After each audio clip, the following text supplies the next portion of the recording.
Hello and welcome to episode 187 of Controller Club, the friendly face gaming space, a podcast where three friends from three continents share in one love, and that is video games.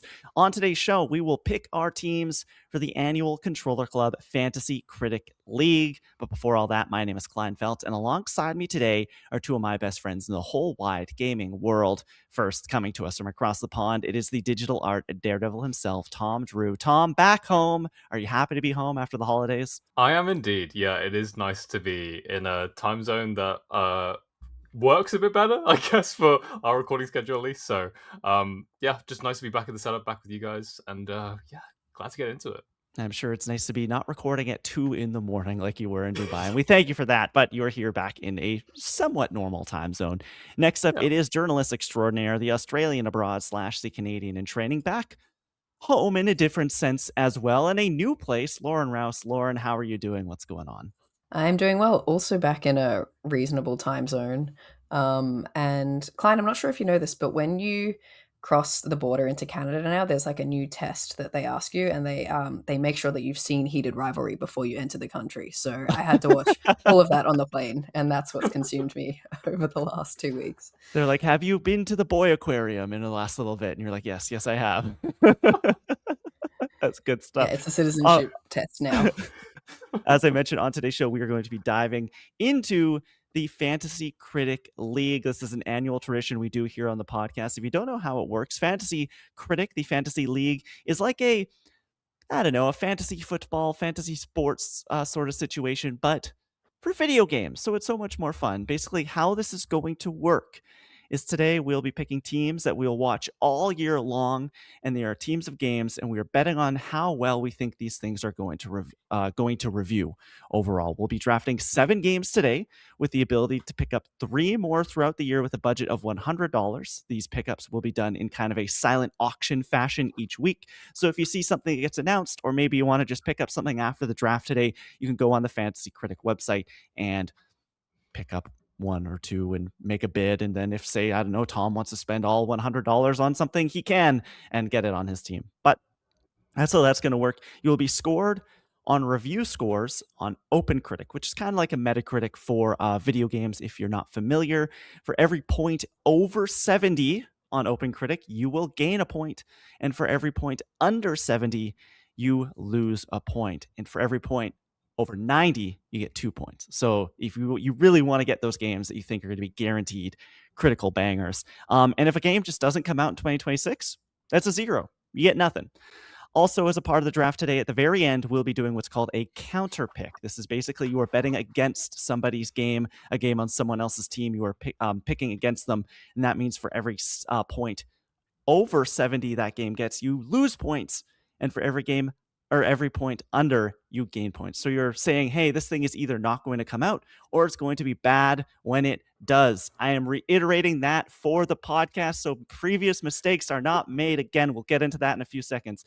We'll be including new games today, free-to-play titles, expansion packs / DLC, reimaginings, which are like Final Fantasy VII Remake and Resident Evil 2 Remake, as well as full remakes like Crash N-Sane Trilogy and other things like that. No remasters, though, which is just a simple like up-res versus a full from-the-ground-up rebuild of a game.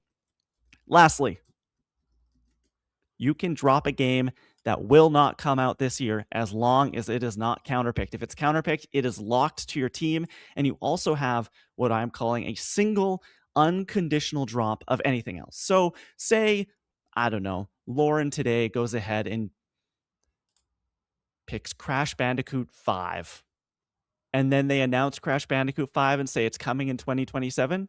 You can get rid of it at any point for free. You don't need to, you're going to have unlimited number of those. But if you pick Crash Bandicoot 5 and they announce it and you see it and they say it's coming in 2026, but you're like, ooh, that doesn't look good, you only get one of those drops, a game that's coming out this year. Make sense to everybody? Okay. Think so. Okay. So now we get into the fun of it. We get into the results from our 2025 draft. This is our second year doing it. Last year was a contentious year. It was quite close by the end of it. For a while, there was somebody who was ahead, and they were quite far ahead, but the others caught up as best we could. Coming in third place with 101.4 points is me. I came in last, largely because I had 2 games on my team that did not come out last year. um, it was rough, and I also counterpicked Pokemon Legends ZA, so I lost 9 points. But Mina the Hollower, they said it was coming in 2026. It had a date, and then a week before that date, they said we just need a little bit longer, but it won't be too far. And we still haven't heard anything since that update. So no idea what's going on there. I hope it's a 2026 game. And then, of course, Grand Theft Auto 6 was my, I think, #1 overall pick last year, and it didn't come out. Tom counterpicked it. I was locked with it. Couldn't do anything there. Coming in second place is Lauren Rouse. Lauren, you had a really good year. Ghosts of Yote got you 17 points. I had 87 Open Critic. Doom the Dark Ages, 16 points. Borderlands 4, 82, so 12 points. Outer Worlds 2, Dispatch, Battlefield 6. You were just solid. Nothing for you. Oh, you also had Split Fiction, which had a 91. You had that 91, but everything else was just like solid. Good hits, good hits, good hits. But you counterpicked Hollow Knight Silksong. And I think that's because you didn't think it was coming out last year. And that lost you 22 points because it scored 91 overall, but that got you second place. Yep. Then we head over to the winner. I will say, as much as that Hollow Knight Silksong mistake hurts, it wouldn't have won the whole thing for you if you had those 22 points. Tom, you ran away with this thing. You had 155 points. You had almost like 50% more points than I did. That is because you had amazing picks like Hollow Knight Silksong, which got you 22 points. Death Stranding 2, 20 points. Donkey Kong Bonanza, 23 points. Sword of the Sea, Silent Hill F. You did not have any misses. All of your games came out, and the lowest you got off of one of them was Chronos the New Dawn, which only got you 8. That is crazy. Congratulations, Tom. You are the winner. We have not had a back-to-back winner. Our first year, 2 years ago, I won. You won this year. Lauren, 2026, I'm feeling it. We got to have one for each of us. So now we'll go over and we'll start drafting the 2026 Fantasy Critic League for Controller Club. But before we do that, we have to set the draft order. And because we don't have any prize for winning this thing, I'm going to let you pick, Tom. Where do you want to pick in the draft for 2026? Do you want the number 1? Do you want the number 2? Do you want the 3 with the corner? Where do you want to go? Oh, this is interesting, actually. This could shift things. This could shift things significantly. Do I want to go first, or do I want to be? I don't know. I think I want to go first. I think I'll take the first. You are taking first overall. And what is the name of your publisher for 2026 this year, Tom? Yeah, so last year my publisher was named Spare Phoenix Games. But because I've won, we've risen from the ashes of our former publisher, and now we're officially Take Drew Interactive. We are going to take home the pole position once again, taking, the same name as GTA 6's publisher. So, yeah, that's what it's going to be. Okay, Tom with Take Drew Interactive will be picking first. Lauren, where would you like to pick? Would you like second or third with the corner with the back-to-back picks? God, I didn't even prepare for this. I think I'll go second. You're going to go second? And what is the name of your publisher for this year? Yeah, so previously I've been Rouse House for 2 years running, but this year I decided to get in on the pun game, so I'm actually Rousemark this year. That's really good. That's really good. And Housemark has a game coming in 2026. And I will be picking third with Kleinal Fantasy. Last year was Kleinal Fantasy 7 Rebirth. It's just Kleinal Fantasy now. We've moved on from the single game picks there. So we are confirming the draft order there. It will be Tom first. It will be me second, or Lauren second, and then me third. I will start the draft. Everybody has this open. Everyone is ready to go, correct? Mm-hmm. Okay. We should be able to go. Tom, you should be able to draft a game whenever you'd like, using, I think, the sidebar of this website. The sidebar. I'm currently not seeing a sidebar, so give me a second here. Just saying my publisher. It says your league manager can choose when to begin the draft. So refresh the page. Oh. Okay, we're gonna There we drop the go. game. We're That worked. in. The Griffin power of content. Let's refreshing. go. All right. Okay. So yeah, giving me the option to pick whether I go first could screw me over here because, I mean, basically, where I'm gonna go with this first game, I feel like I have to take it off the board instantly. Otherwise, one of you two are gonna snap it up, and it's going to my publisher name. And it's Grand Theft Auto 6. And look, Wow. Famously Yeah, I didn't someone think who you were doesn't gonna think do it's that. coming in Yeah. and look, 2026. this is the thing, right? I said it wasn't gonna come, but for me, if this way, I don't lose. Either way, I'm gonna win somehow. This guarantees me a win somewhere. So I think True. going with GTA 6 just makes sense in terms of diversifying my prediction portfolio, I guess if you want to call it. I still don't really know if it's going to come out this year. And to be honest, maybe one of you two will kind of pick me here, and maybe that screws me over. But I don't know if that's what you want to do. But if it does come out this year, I think it's gonna have some points. So I feel like I need to bring on my team. Yeah. Every year until it comes out, someone's picking this first. It just has to be. I don't know. That's All that talk, Tom, sounded a lot like somebody trying to hedge their bets, but it's you made the prediction, so we'll see what happens. Lauren, it's now your pick. You get the second overall GTA off the board. Okay. Well, if it wasn't going to be that, this is probably the number one thing I wanted on my list. It's Wolverine. I have a strong faith that this is coming out and it's going to be good because it's from Insomniac. So just going to clear that out right now. How do you feel about that, Tom? Wolverine. Well, I think this is a good pick. This was going to be my next pick if Lauren didn't pick it. I'm pretty confident in it.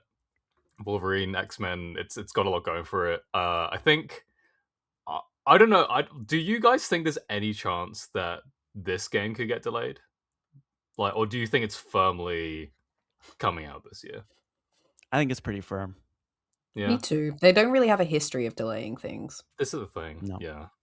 So I think, guys, for my first pick, I think there's a sleeping giant that you two have forgotten about. This is my number one. This is above GTA on my draft board.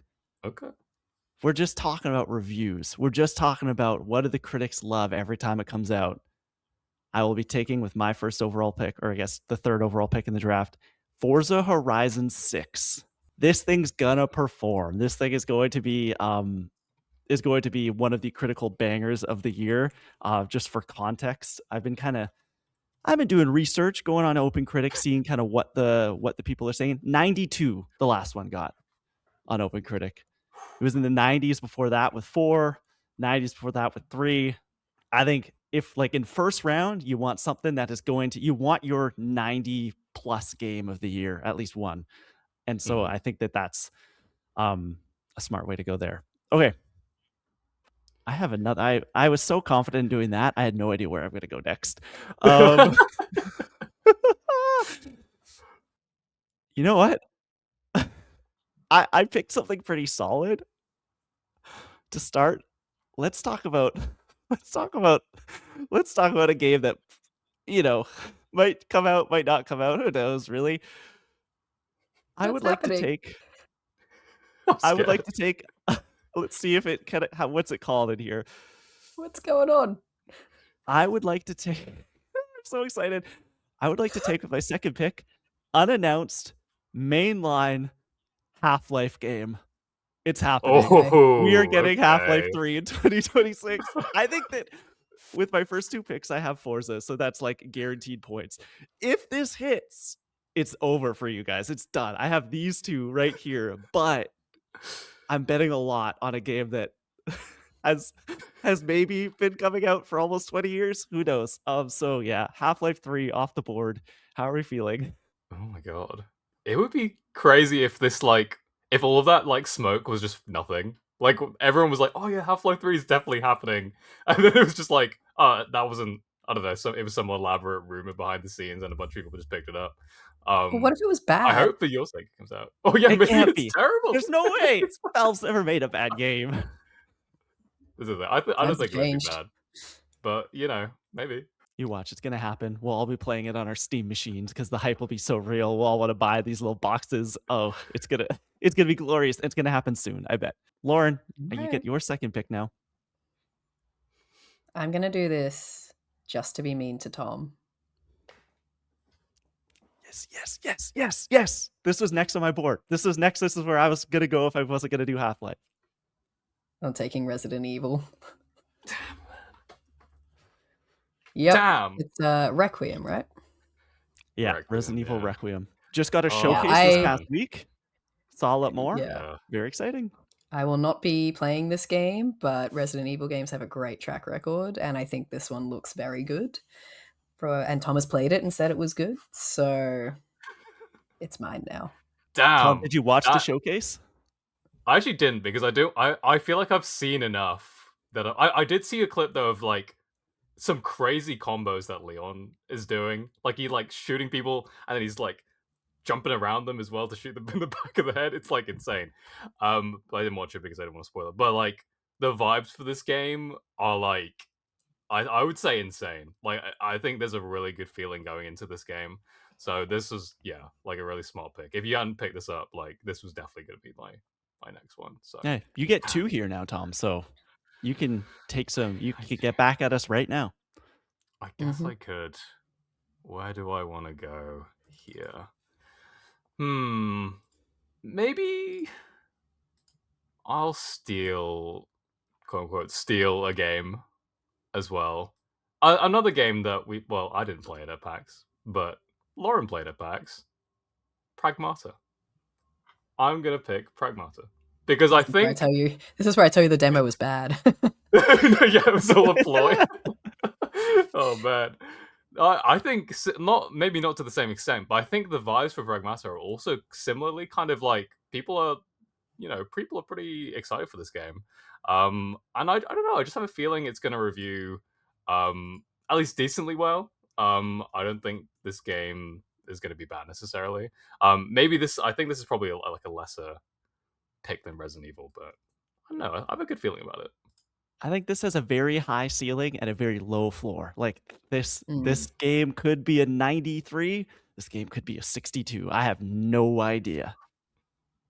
Yeah, I think that's true. We just because it's a new IP.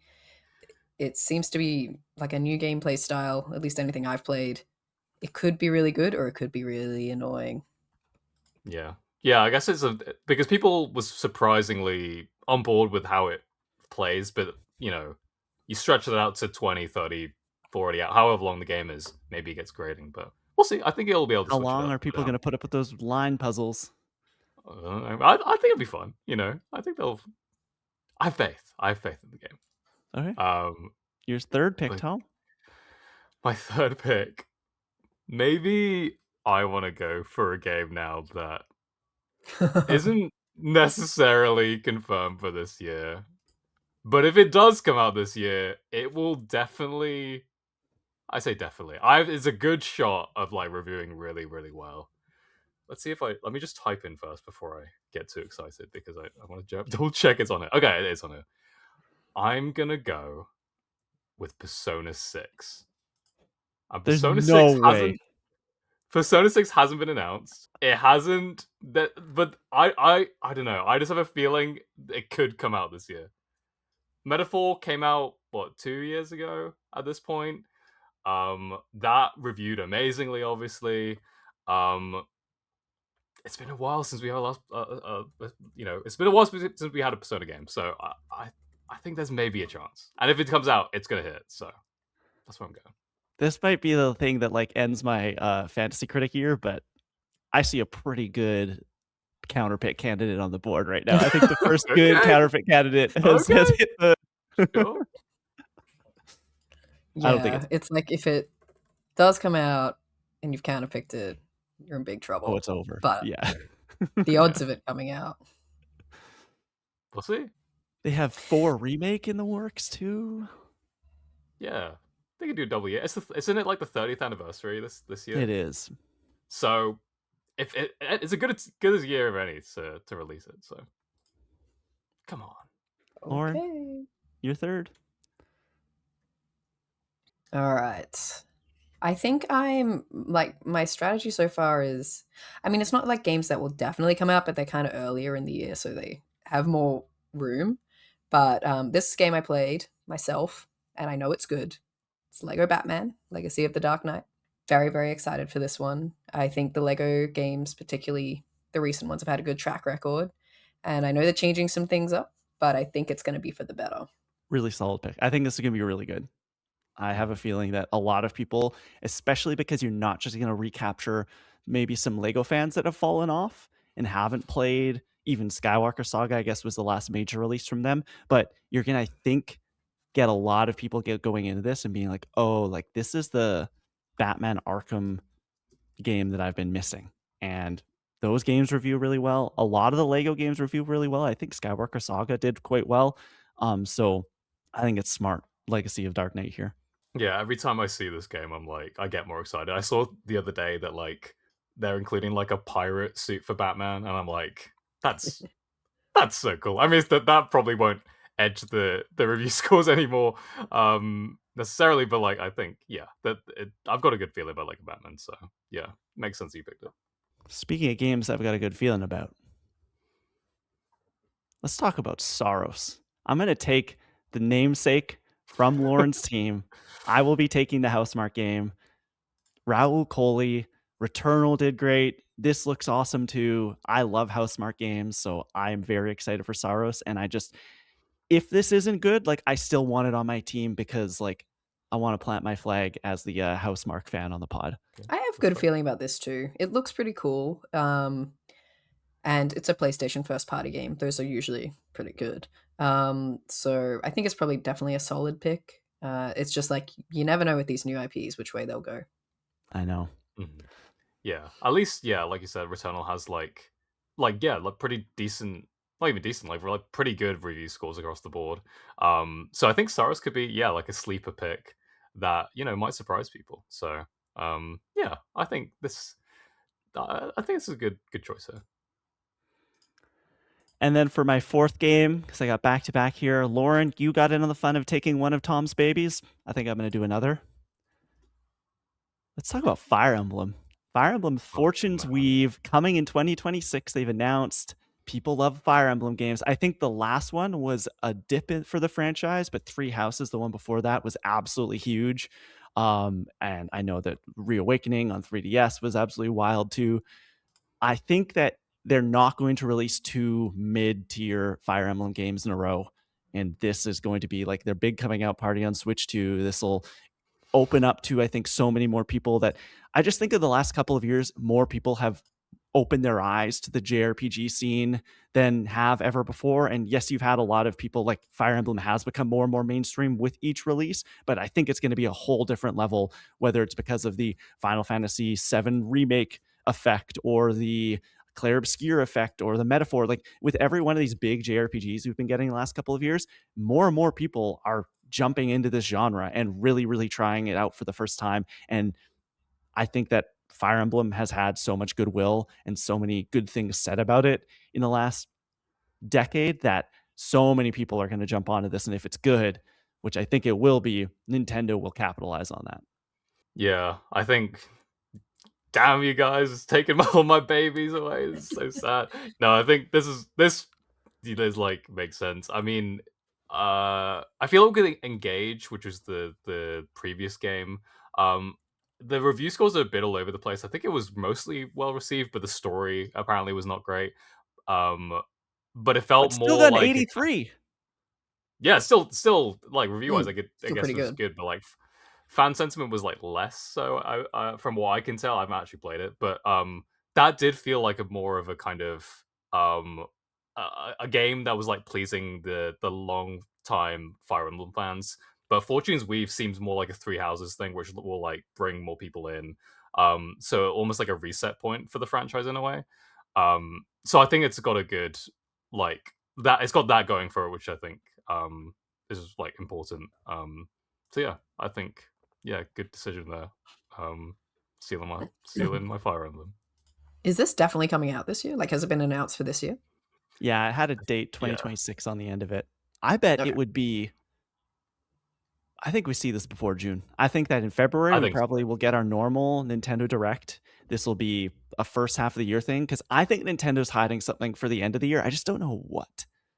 And intelligent systems normally, well, with like Engage, like it was done way before it came out. Oh yeah.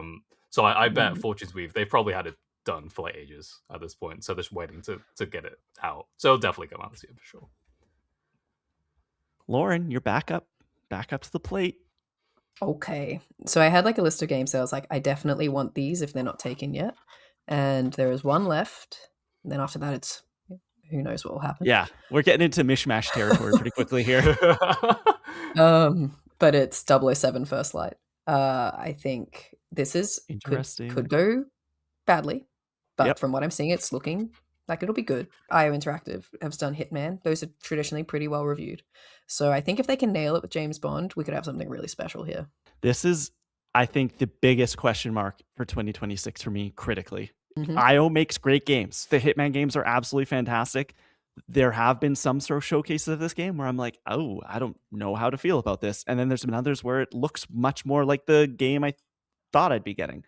And so it's could be here, could be there. Hitman 3, 85 on OpenCritic. So that is solid. That's 15 points. So we'll see. It's coming soon. It's like May, it's that GTA slot. It's like May 22nd or something like that. So we will know whether this game is good or not fairly quickly. Yeah, despite kind of our like joking around on like live streams and stuff, like they just show the car or they show Lenny Kravitz, like they seem to be hiding some like things in the game, but I think that's probably for like a reason. I don't think it's because like the game is bad and they have to like shovel this other stuff in front of us necessarily. I think I do have a good feeling about it. So yeah, I hope this reviews well. I hope it's a good game. I have faith. Like the IO team has done like such a good job with it, man. And I think like that sandbox applied to James Bond will be a lot of fun. So yeah, I hope it's good. Tom, you got back-to-back picks. You're fourth and fifth. The teams are coming together. Oh gosh, okay? Where do I want to go here? So are we including early access in this, or are we not including early access? Because I remember we had like Hades. Yeah, and we counted Yeah. that, but then we couldn't pick it in the year that it released. Yeah, I think it also depends on whether there's been scored reviews for it yet. So, like, are you picking a game that is currently in early access? No, No, it's okay. apparently coming out in early access soon. Oh yeah, then I think it works. It's just Yeah, I a think matter that's of fine. you need enough critics reviewing the early access to get an open critic score is the risk you run. Because some early access games don't get that and they wait for the full release. Others do, depending on the like, I don't know, name recognition or popularity of the title. Pedigree, Yeah, like Hades 2 had review scores off of early access, but some other things don't. Okay, well, we'll see if this. I think this has enough pedigree to maybe get to that point. And it's a game. I'm pretty sure Klein is a little bit of a fan. I hate you. I think Klein. Maybe I know where you're going with this. I'm so bad. I'm picking Slay the Spire 2. Yeah. Slay the Spire, really beloved indie game, and early access is coming out in March, so it's pretty soon. I think this. I'm pretty sure this has enough pedigree where Oh, 100%. This is gonna get reviewed. Like, I'm so mad at you. I thought this was coming last year. I had this in our draft last year, and I dropped it from my team. Oh, really? And because I had a GTA got delayed, and then I don't think Mina the Hollower had been delayed yet, or maybe I dropped it and picked up Mina the Hollower. But it was looking very clearly like we haven't heard anything. This isn't coming this year. So I'm mad because I think that's gonna. I was hoping that I might actually been able to like scoop that up on a bid after the draft, but you did your research. I respect it. This is revenge for Fire Emblem. No, I think I haven't played Slay the Spire yet. I have picked it up on Switch, so I do want to get around to it. But yeah, this game is like reviewed super well. Got like so many like award nominations for the first game. So I have like a good feeling that the second game is going to review like pretty well too. So yeah, that's what my pick is. Slay the Spire has an 89 on OpenCritic. So really good. If it's a sequel, like we've seen with so many of these roguelike sequels, I guess Hades. Oh, I would put like Rogue Legacy 2 in there, even like Spelunky 2. If they just build upon that amazing foundation, you could hit in the 90s with this. Yeah, it's possible. I actually have to put it in, so let me put it Yeah, in. you actually have to hit the click. I have to put it in. Button. So let me put it in the thing. And I have another pick here.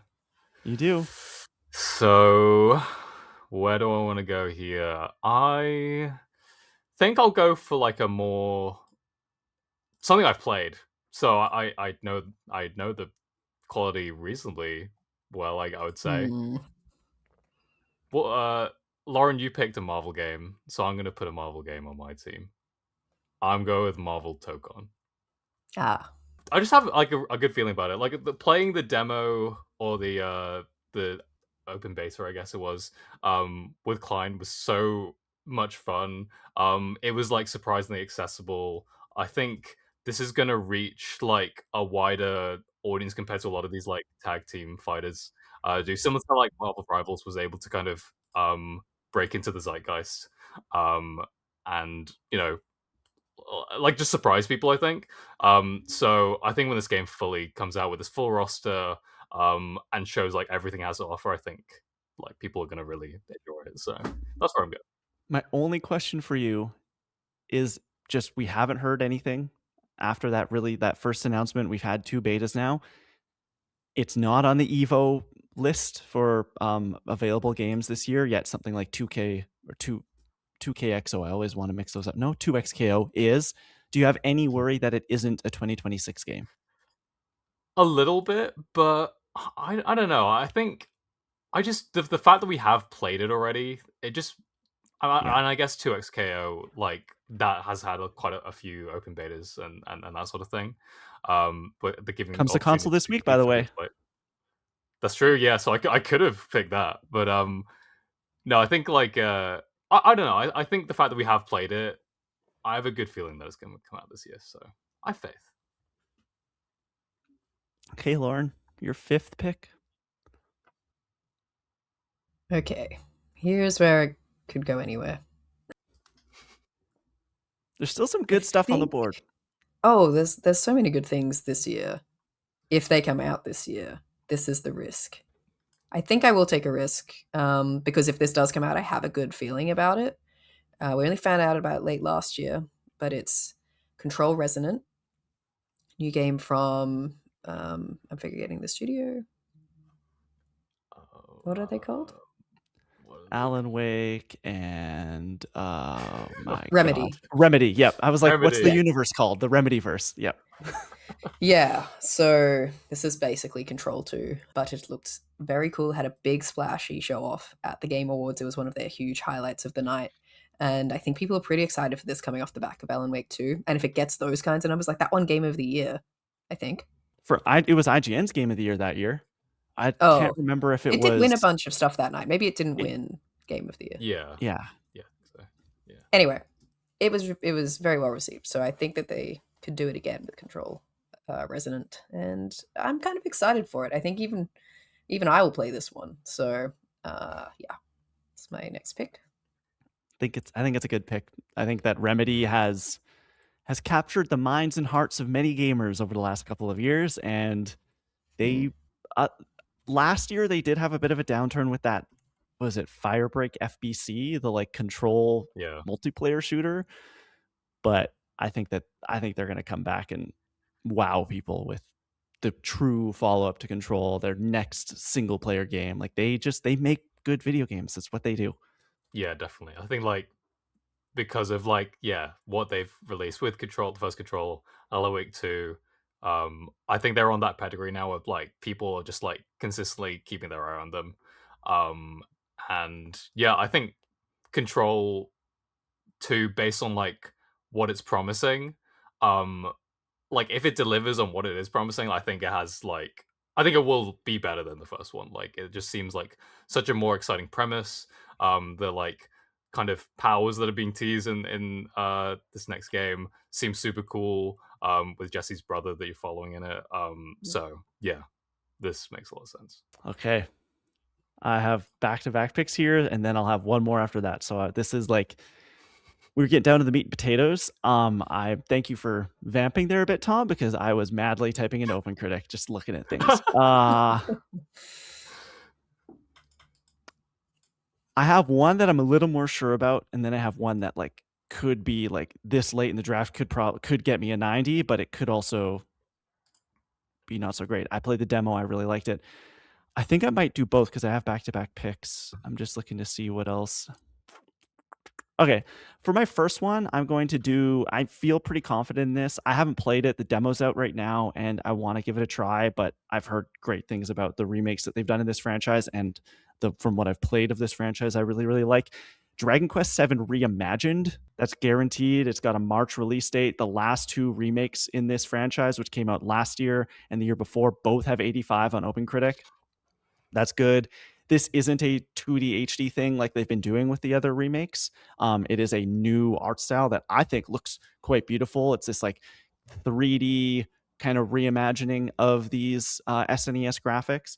And so I want to give it a try. I've heard really good things about the demo. I've heard really good things about this specific Dragon Age. Or not Dragon Age, Dragon Quest. So I think it's a smart pick here. This and Fire Emblem are kind of my like, I think these are just going to be solid. I don't know if they will get to the 90s, but they could get close and get me like 15 to 17 points.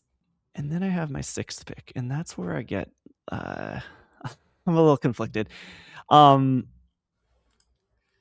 You know what? I felt confident enough in it last year to pick it up and put it on my team. It just didn't come out. Mina the Hollower is the next game from Yacht Club Games. People made Shovel Knight. Shovel Knight has an 89 on OpenCritic.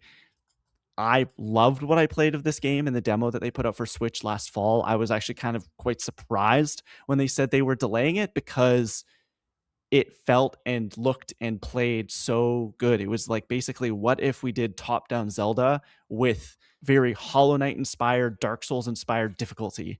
And it feels awesome to play. It looks awesome. It sounds awesome. And I really feel like they wouldn't have delayed it for nothing. I feel like maybe they needed just a little bit more time to make it absolutely perfect, and they're not going to release it until they deem it perfect. And if it was supposed to be ready for October 31st and a week before they said actually it's not coming, it has to be a 2026 game. Yeah. Right. Surely. Hey, don't say that. It has to be. I bet my prediction would be that February direct that we're almost surely going to get, it's a shadow drop. It's just like, hey, it's out today. Yeah, I could see that. That'd be cool. Yeah, I mean, if you didn't pick Mina the Hollower, I would have picked it because, yeah, Shovel Knight, like Yacht Club Games is so good at like specifically game feel, like making their games feel like super good in terms of the platforming and stuff. So, yeah, I do think it's. Well, I joked around, but I think it'll definitely come out this year. So, yeah. Well, this is their first real, like, they've done, of course, people will come at me. They've done all the like Shovel Knight spin-offs, the like King of Cards and all the DLCs, but like this is their first real new release since 2014, since the original Shovel Knight, like, which I think was like their like debut game. So it's been stewing for a while. We've heard about it for a long time. People have played it. Now it's time to put it out. Lauren, your sixth pick. Okay, I think I'm going to do something really funny. We love that. This could absolutely stab me in the back, but it's the game that stabbed me in the back last year. I think I want to do Hollow Knight Silksong Sea of Sorrow. They say it's coming out in 2026. Do I believe them? No, but it could be someone's easy counterpick then. I think, like, listen, maybe they were spending so much time on Hollow Knight Silksong that they actually have finished this at the same time. And it's like, we're just going to wait so that these can come out back to back and not actually have to wait another 5 years. Or they're still making it now and they're like, actually, this is going to be Hollow Knight 3 and we are waiting another like 10 years. But I'm hedging my bets here. I think it's the former rather than the latter. I have a feeling that this team was working on Hollow Knight for so long that they were like, this game is way too big. We need to put it out in the state that, like, we need to put out a game. So they put out Silksong. Of course, it's critically beloved. It won Tom the League last year. But they had all these extra ideas and all this extra content. let's package it up, put it in a DLC, and have it come out like over the summer or next fall, maybe to celebrate like a year. I think it's going to be free, is what they've said. I don't know if might come back to bite me in the butt too. I don't know if they announce it as soon after a Silksong coming out, if they don't 100% know that it's like coming in the next 12 months. Yeah, maybe. I mean, that's definitely possible. I'm just looking back at the DLC window for the first game. So the first game came out on February 24th, 2017, and then the first DLC pack came out on August 3rd.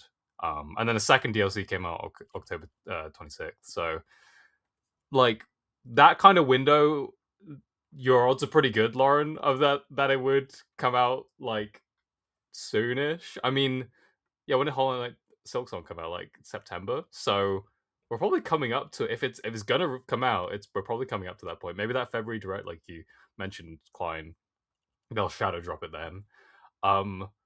But I also know Team Cherry, and like just the way they talked about Silksong, and they were like, yeah, we just like kept adding stuff. We just like adding stuff to the to the thing. So it just balloons the development.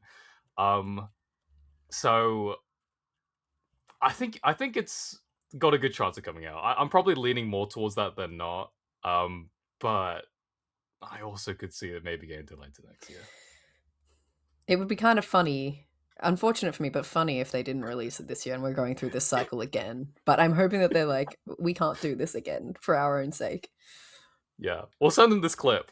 We'll send them this clip. They're like, you can't let Lauren down twice. You know, like that's just not. Please. Come on. Okay, Tom, you're gonna finish your team here. You have 2 back-to-back picks, and then that's it.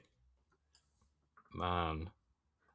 And then, of course, you get to pick up 3 more games to fill out your team as the year goes on. But yeah, so it's not fully done here, but I really don't know where I want to go with this. I feel like I was trying to stall before, and before I could fill out this team. I think I'm just gonna have to shoot from the hip and go with a game that I think it just looks solid, and I think will be a solid hitter. That's Tomb Raider: Legacy of Atlantis, the Tomb Raider remake of the first game. It should be coming out this year. They said this year they're releasing that, and then Catalyst is coming out next year. It looks really good, and it looks like a real kind of elevation from that like original, like how that original game played, and how it looked. So I don't know. I think it's a good shot. I think like it's been a while since we've had a Tomb Raider game, so I think people will be reasonably excited for it. I don't know if you guys think I'm crazy. No, this was on my list as like a maybe pick as well. I think if they give it the same treatment that they gave like the previous Tomb Raider trilogy, this is the remake of the original one, not the new one, right? Yeah, the remake, yeah. Yeah, because they announced 2 and I get the names mixed up.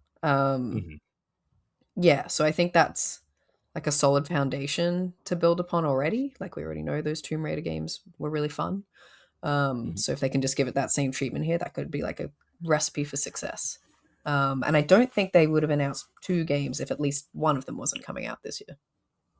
Exactly, yeah. Solid pick. I like it. I'm excited to play it. Cool. For my I'm not letting you stall at all. I'm just like yeah, I need to. God, what do I do? I think I'm gonna pick a game that also similar to your Mean of the Hollower pick, Klein. It was supposed to come out last year, I'm pretty sure, but they delayed it, and now it's probably coming out this year. We don't solidly know, but just researching this was like as you were saying that was just typed in this game into like to see what was going on. Okay, well, I'm picking it, I guess. If this is the same game we're talking about, I'm gonna go with Mixtape. Yeah. I think like just the whole vibe of it, like seems really cozy and like it's I don't know. I think I have a good feeling about it. Does it come out this year?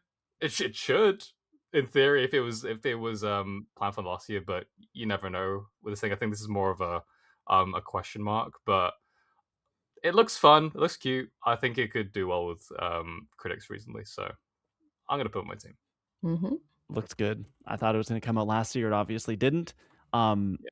This team has only made one other game, Artful Escape, and it has an 80 on OpenCritic. So can it be? I think this will be better than that. Artful Escape was even more niche, but could this maybe fill, I don't know, some of the void left behind by Stranger Things or something like that? Maybe it could.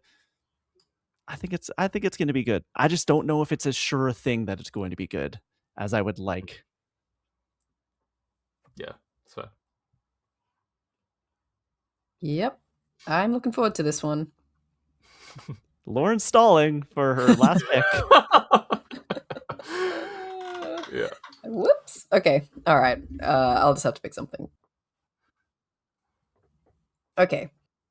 Again, could be a disaster, but I think I want to pick. We haven't heard much apart from Klein's one, much from Xbox. So I think we're gonna see this in the next couple of weeks, but it's Fable, supposedly coming out this year. And it was announced years ago, and we've just seen like drip feedings. I think we've got the Xbox Developer Direct coming up in the next This couple of week? weeks. I think, is it this week? This week, and Fable's confirmed to be there. So this is a 2026 game. We are getting Fable in 2026. Yeah, so I think we'll get the release date then, and we'll get a proper look at like the gameplay and what they've really been working on, because we've really only had cinematics so far and a few little bits and pieces. So hopefully it shows really well, but regardless, I'm gonna take it. It's the first Fable game developed by a new developer. It's being done by Playground Games, which is the Forza Horizon team. Like, they make great games. I'm excited to see what this new take on Fable looks like. I played the old Fable games at friends' houses and kind of like the idea of like forging your fate and doing this sort of thing. But the way that I think that Playground can bring their expertise with Forza into this might actually help the franchise evolve and become a new thing. And what we have seen, like, Tom, I don't know if you know this, but like, you British folk are hilarious. And this game is very, very inspired. It's Playground's a British team. It has a lot of that. I'm trying. Stephen Merchant, I think, was in the first trailer that we saw. Was it I think was it so. Well, Stephen Richard was, Iowati was in one of yeah. them. Yes, yeah. Yeah. We saw that really fun gameplay segment a few years ago now of like the kind of Jack and the Beanstalk-esque scenario where you're having a boss fight with like this big giant lady who's like swinging around like big rolling pins and stuff at you. This was I was going to take this as my last one, and I am so upset that you did, because now I'm conflicted thinking, do I take another Xbox game that isn't confirmed to be at the developer direct? Is that going to be their like big fall game? Is usually with the developer directs, like, these games are first kind of half of the year with like a couple surprises for later. Is Fable before June? Which would be crazy because Forza's also before then. Forza's coming out in early access, Lauren, on our birthday. Actually, no, I think it's outright coming out on our birthday is the leak date. So that's a big ask for a developer that to put out two games within perhaps months of each other. I don't know. I'm excited for Fable though. I think it's going to be really good. Yeah, I'm hopeful for it. I mean, like you mentioned, Richard Iowati in a game. I'm like, it's got to be good, right? Like, critics have got to love that. So, I think that alone puts it up a little bit. But yeah, I think this will be, if this is kind of like potentially first half of the year, I think that would be a big kind of like throwing down the gauntlet from Xbox. But then also like Xbox is also doing a lot of other stuff, so maybe not. We'll see. But I think this game will be good. Like you said, Playground Games is a really good developer, and they've been working on this game for so long. I think because they want to get it right, because it has been this game has been so anticipated because Fable is such a kind of beloved franchise, and people want it to be good when it comes back. So yeah, I hope this is good for the Fable fans at least. Now it's my turn to try and stall. Okay. That was tough. That was hard. I thought Fable was a lock. I thought I was going to get that. Damn it. Marathon's still there. Marathon's still on the board. Jesus. Don't even. Crimson Desert's still there. Oh yeah, true. I'm Who between knows? two. I'm between three, actually. I think I'm gonna do an There's Xbox always the game, even bidding. though I'm gonna do it. I'm gonna do it. I'm gonna do it because, yep, I will be taking Gears of War E-Day. Yeah. It's not at the developer direct, so do we know if it's coming or not? I don't know.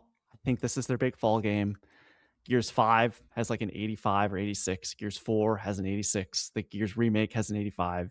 People like Gears games. This is a prequel going back to the characters that we haven't seen in a few iterations. This is the like Rogue One, if you will, of the Gears of War franchise. I think that's going to do a lot for a lot of people because not only will it have the great gameplay of the Gears games, but it's also going to have the fan servicey stuff of like, oh my gosh, look, like this was the first time that so and so met so and so, and I'm showing my Gears of War knowledge right here. And this is the first time we used one of the big chainsaw guns, and I think that's going to do a lot for critics. The only question I have is this a 2026 game?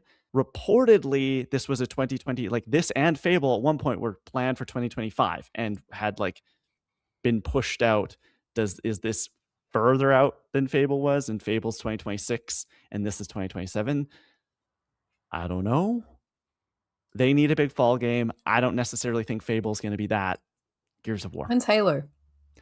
Halo is late fall, but I don't know if Halo Combat or Combat Reborn, whatever they're calling it, I just don't think that's going to like light the world on fire specifically because it doesn't have multiplayer attached to it. And I think a lot of people love that Halo campaign, but more people love Halo multiplayer.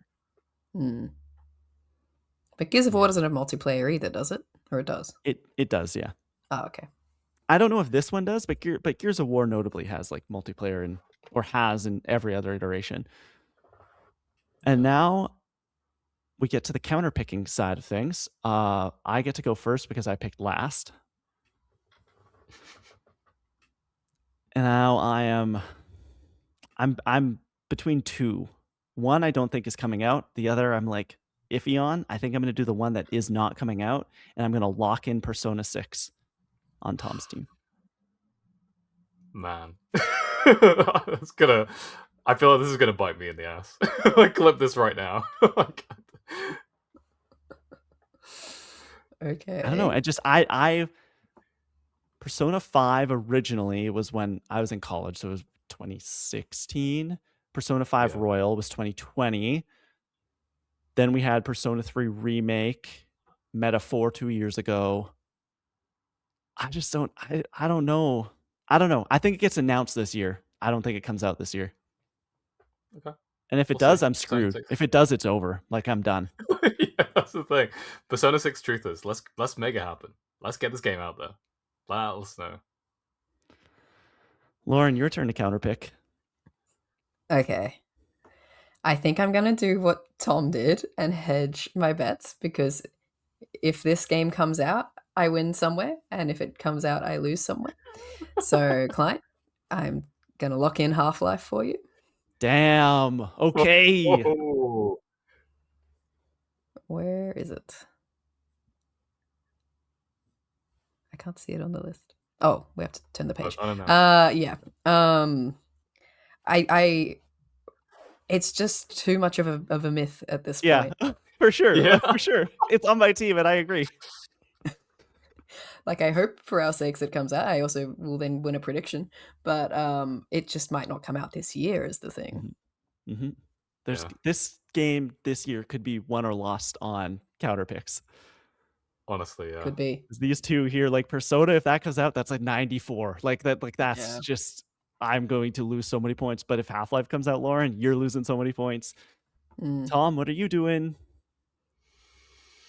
I think we're all gonna go for similar things here, because I'm looking at something, and if it comes out, it's gonna be great. But like, I don't know based on the track record. I think I'm gonna go with Lauren's team. I think I'm gonna pick Silksong Sea of Sorrow. Fair enough. I just don't know if it's gonna... I don't know. Like, I love Team Cherry. They do such good work. Like, and similar to your guys' counter picks. If this comes out, I'm screwed. Like, this is definitely gonna be amazing.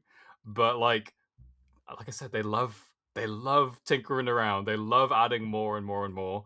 And because of how successful Silksong was, um, I could see them wanting them to.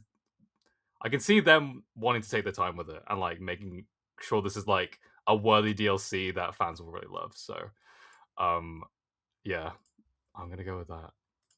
I want you to lock it in before I share my thoughts. I think you're insane. I think of the 3 counter Okay, picks, that was the dumbest decision that was made on that entire draft. okay, I don't know sure. which We'll other see. one you pick though. I was thinking about 007 Right, in case it's because bad. because I'm like, I don't know, like I have yet to be fully blown away by that game. Yes, but you Yeah, also weren't blown away by Pokemon Legends ZA, and that did I alright. know, and that's look at where it true. got me. That's Notably, true. no Pokemon taken today. I was thinking about it, but Me too. I don't know. I don't know, man. Okay, so the draft has been completed. We'll be able to start bidding for games. If you want to fill up your team right now and not have to worry about Fantasy Critic for the rest of the year, go on right ahead. Or if you want to wait and see what gets announced, you totally can do that. Let's run through our teams and then we'll get out of this part of the show. Tom, what does your team look like right now on January 18th, 2026, as we've drafted? Yeah, so my team as part of Take Drew Interactive comprises of Grand Theft Auto 6, Pragmata, Persona 6, which is definitely coming out, Slay the Spire 2, Marvel Token Fighting Souls, Tomb Raider Legacy of Atlantis, and Mixtape. And what was your counter pick? And my counter pick is Hollow Knight Silksong Sea of Sorrow. And Lauren, what's the name of your publisher and what does your team look like? Alright, my publisher, Ralphsmark, has Marvel's Wolverine, Resident Evil Requiem, Lego Batman, Legacy of the Dark Knight, 007 First Light, Control Resonant, Hollow Knight Silksong, Sea of Sorrow, and Fable. And my counterpick is unannounced main life Half-Life game. My team looks like this. It is Kleinel Fantasy. That is the publisher name. We have Forza Horizon 6, the unannounced mainline Half-Life game that is 100% coming out. Saros, Fire Emblem, Fortune's Weave, Dragon Quest VII Reimagined, Mina the Hollower, Gears of War E-Day, and my counter pick was Persona 6. You can let us know what you thought all about that over on social media. That's also where you can let us know what you've been playing. And we thought this week, as we kind of come into the new year, we would go over our 2025 wrap-ups from the various console manufacturers. You know, some of us might have more than others because some of us may have forgotten to do it before the link expired, but you know, it is what it is. Let's start with Nintendo because I know we all have our Nintendo stats. How are we feeling about our Nintendo 2025 wrap-ups? Any notable stats, any notable things that anyone wants to mention, Tom? Well, come back to me because I'm just gonna get it up right now. Because Oh, okay. It's almost like we had this prepared, and then Tom totally forgot. What do you mean? We can read the we other can one. sh- Read the other I'll one. shout out mine. Sorry.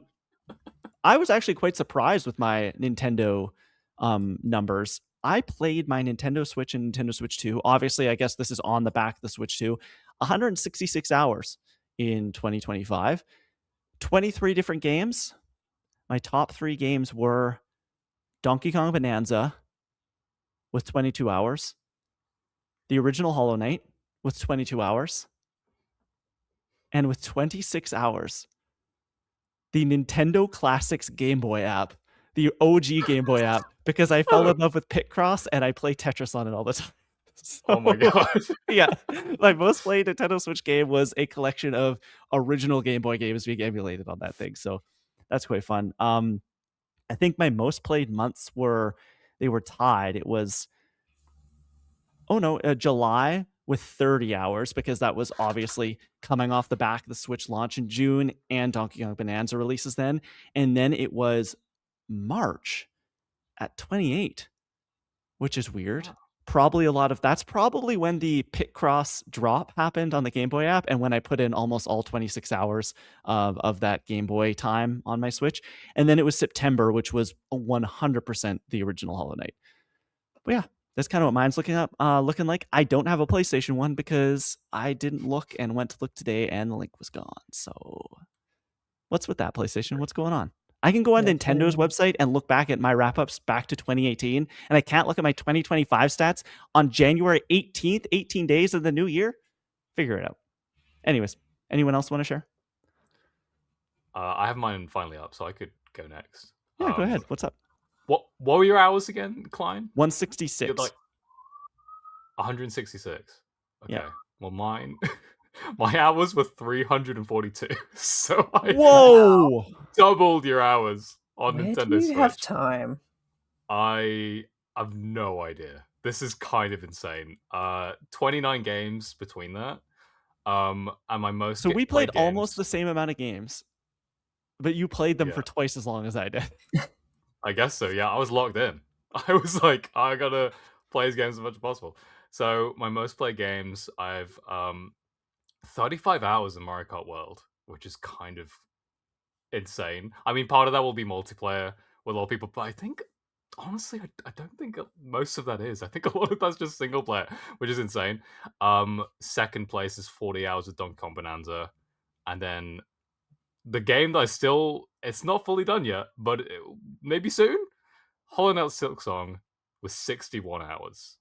Game's long. Wow. Jeez. So Silksong was your number one? That was my number one overall. Tons of Wow. months. My most played month was September. Yeah, Like, because Silksong came out. Because Silksong came out. And that's like Yeah. 64 hours. And like Hades and Pokemon and every other thing. Yeah, so I was literally just trying to play everything. Yeah, I also have like a lot of hours in Fortnite, I think. So I think that is also partially contributing to that, unfortunately. So yeah, I also have a lot of hours put into Vampire Survivor, so that definitely contributed to that too. But those are the main kind of highlights for Nintendo. And do you have your PlayStation one up as well? Yeah, I guess I might as well just go through that now too. So I have 16 games played on PlayStation, so yeah, barely as many on PlayStation. But Jesus. So you have your top 5 on PlayStation 5. Yeah. So fifth, I have Prince of Persia: The Lost Crown at 21 hours, and that was apparently 4% of my playtime. I've number 4, Stellar Blade, famously one of my favorite games of last year. I played last year. Stellar Blade, 40 hours, which is 9% of my playtime. Ghost of Yote, number 3, 45 hours, which was 10% of my playtime. Fortnite at 52 hours, 11% of my playtime. And number 1, this is insane, 226 hours. Marvel Rivals, 50% of my playtime on PlayStation 5. Wow. For Marvel Rivals. I apparently played 442 hours on PlayStation 5. Where does that time come from? That doesn't make sense. 300 hours on Switch, so it's like 700 hours. God, I need to go outside. You need I need to a touch life. grass. I need a life. This is not okay. So yeah, that's kind of.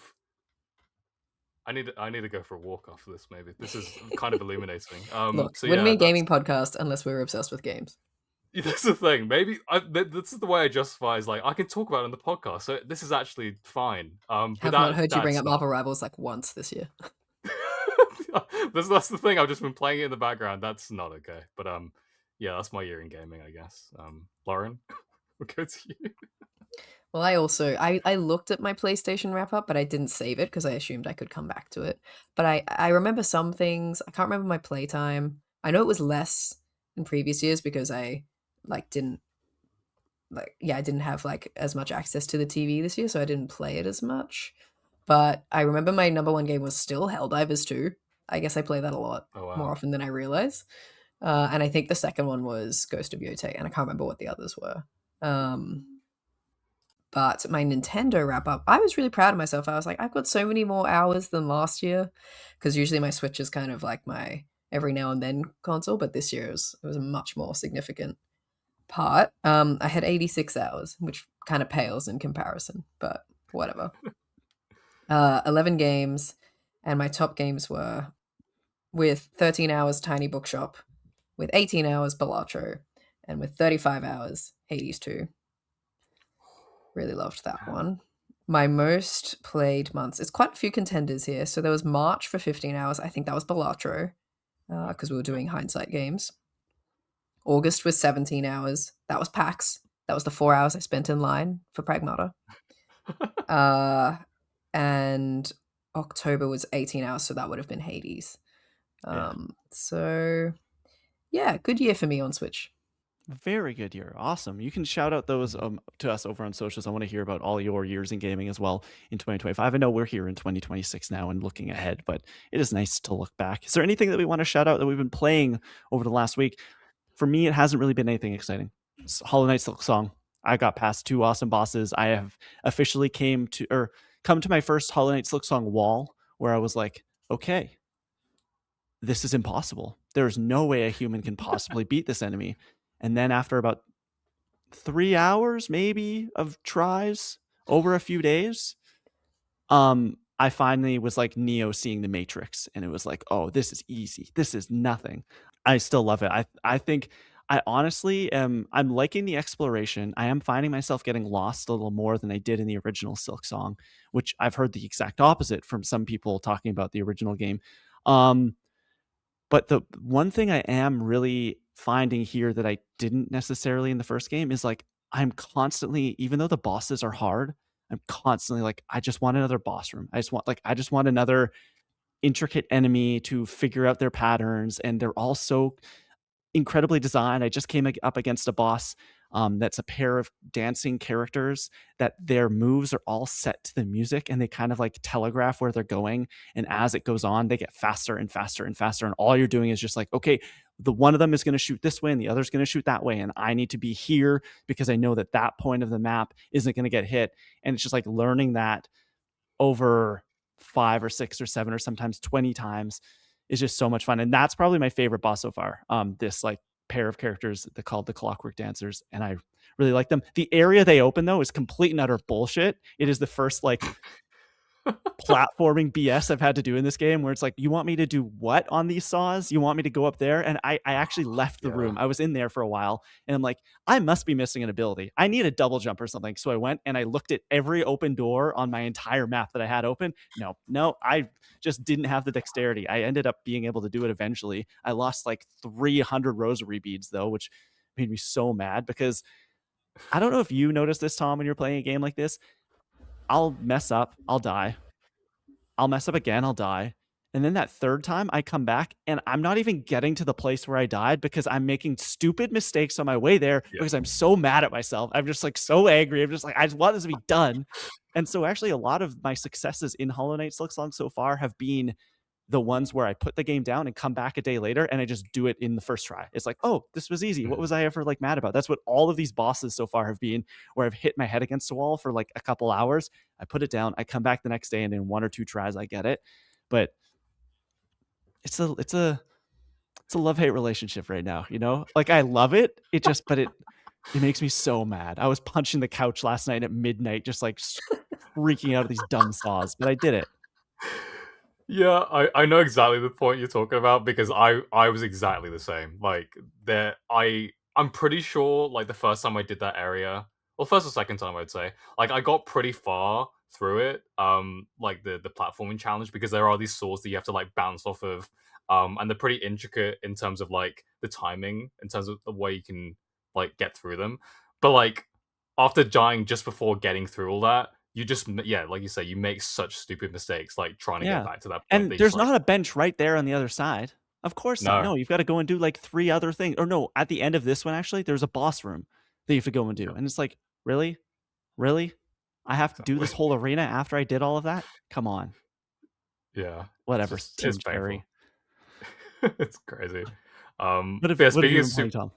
Yeah, speaking of like that similar thing, I, because I've been putting off the ending of Silksong because I just don't want the experience to be over yet.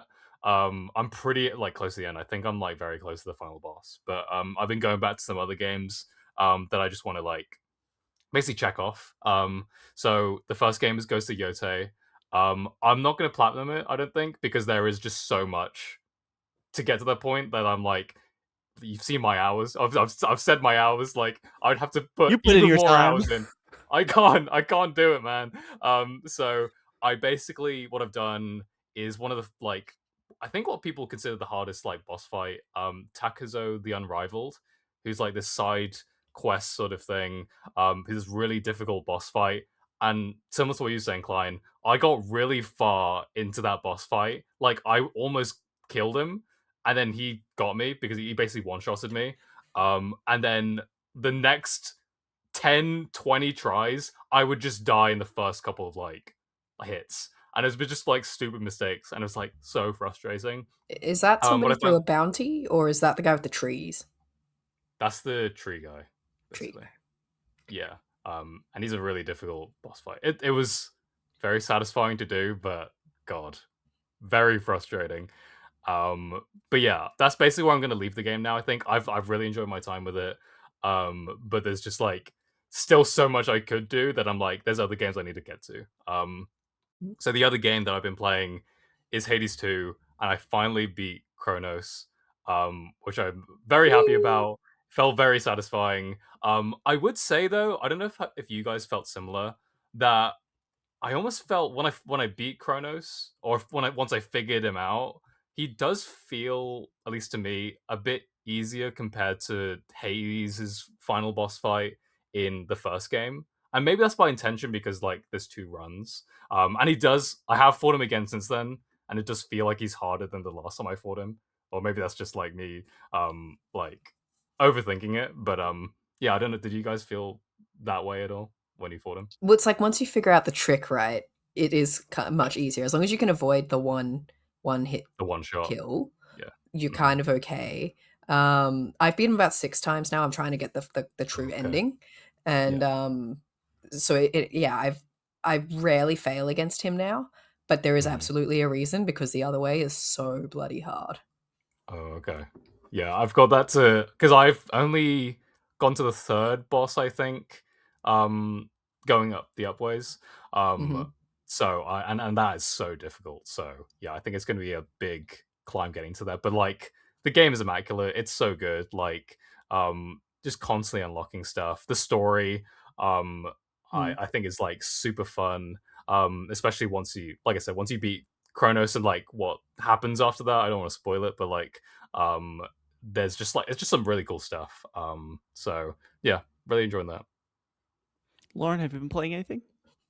Well, I'll chime in a little bit on Hades because I've been traveling last week, and that has been what I've been playing on the plane most of the time. Um, but I am truly hitting a wall. Like I can do Kronos pretty easily now, and I just cannot get the other way. Because when you get past the third boss, there's obviously a final boss. I can't even make it to the final boss because there's like 3 mini bosses that are equally as hard as any of the other guardians, and I'm just like, I can't even. I don't even know what to do. Like I don't have any death defiances by the time I get to the final boss. So I don't know. I'm gonna have to look at some walkthroughs or something because it's just so difficult. I'm not deterred though. Still love the game. The only other thing I was playing is like I did sort of start up. Like I just wanted something brief that I could play on the plane that wasn't too intensive. Because Hades can get quite intense, and you're like, don't disturb me with your drinks cart. Like I need to focus.